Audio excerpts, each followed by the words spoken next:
আর কি ভাবছো আমি তোমাকে ক্ষমা করে দিব? আমি তোমাকে কখনোই ক্ষমা করব না।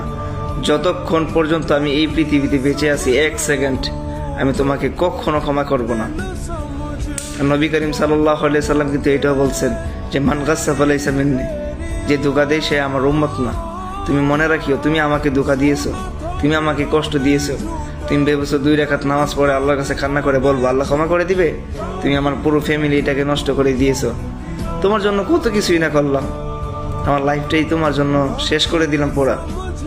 আর তুমি ভাবতেছো 2 রাকাত নামাজ পড়ে আল্লাহর কাছে বলবো আল্লাহ তোমাকে ক্ষমা করে দিবে? ক্ষমা কি এতই সোজা?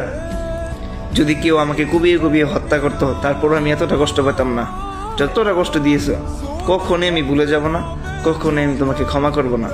তুমি মনে রাখিও, 100 বছর পরে হলো আমি তোমাকে মনে রাখবো। আমার মস্তিষ্কগুলো নষ্ট হয়ে গেল, আমি তুমি নামের মানুষটাকে আমি কখনোই ক্ষমা করব না, কখনোই ভুলে যাব না। কাল কিয়ামতের মাঠেও আমি তোমাকে ধরবো, কখনোই আমি তোমাকে ক্ষমা করব না। মনে রাখিও।